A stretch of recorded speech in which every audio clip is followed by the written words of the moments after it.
Hey everyone, Victor is here, and I've got two super cool mechanisms for you to check out. In the first one over here, we are going to go from the glyceric acid to pyruvic acid, losing water molecule, and in the second mechanism, we are going to start with the tartaric acid. We are also going to be losing water and one carbon in the form of CO2, making pyruvic acid again. So let's go ahead and jump into the first mechanism and see how it all works. Since we are working in acidic conditions, I'm going to start by redrawing my acid over here, H3O+, and I'm going to show my initial proton transfer like this, giving me the following protonated intermediate.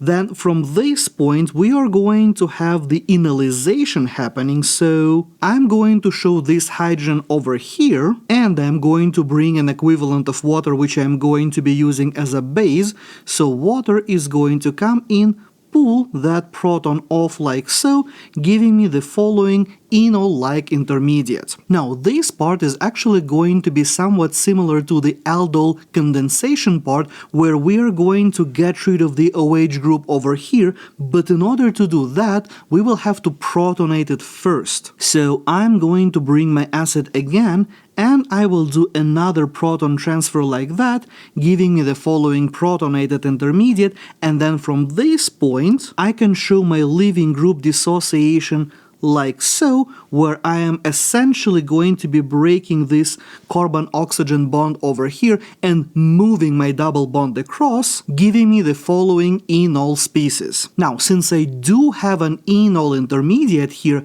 I can undergo the keto-enol tautomerization, but before I do that, I need to make sure that I get rid of this proton over here, so I'm going to bring my water again, and I'm going to use that as a base to pull my proton off, giving me the following intermediate, and then from this point I can do my normal keto-enol tautomerism, where I'm going to bring in my acid.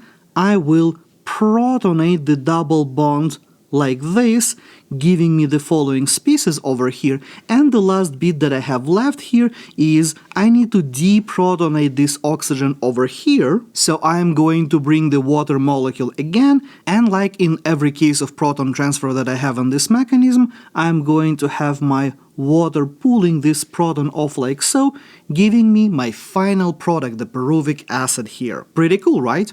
So the key step here was to remember that here we are going to be doing an aldol condensation style reaction, where we are going to be getting rid of our leaving group via the formation of the corresponding enol and not directly. Most elimination reactions involving carbonyls in one way or the other are typically going to be involving the formation of the enols or enolates, so do keep that in mind when you're working on your mechanisms. Now let's move on to my next mechanism. There will be some similarities between this and the previous one, and in fact the first part of this mechanism will be exactly the same as what I saw in the last case, so I'm going to skip that part and I'm not going to draw every single step, and I'm going to go straight to my intermediate where I have the carbonyl right away. Now, looking at this molecule, I can see that that one is actually a beta-keto-carboxylic acid, and those molecules can decarboxylate when heated. They are not particularly stable. So to make things a bit easier for myself, I'm going to redraw this molecule with the OH group facing the carbonyl, so I can show the curved arrows here a bit more clearly. And as I've mentioned in my decarboxylation tutorial, this mechanism is shown with either 3 or 4 curved arrows. Doesn't really matter which one you're going to show within the scope of your course, unless your instructor really insists on one over the other one.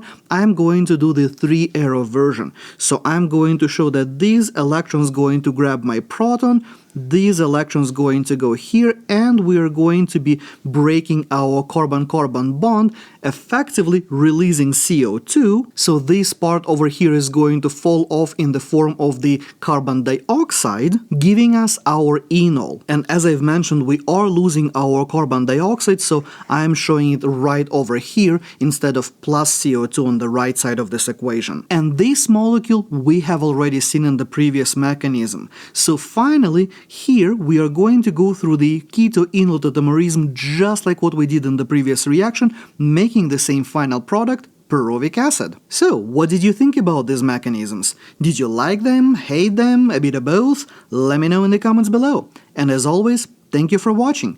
If you like the mechanism questions like this one, you can tell me this by hitting the like button and subscribing for more. Check out this video next, and I will see you next time.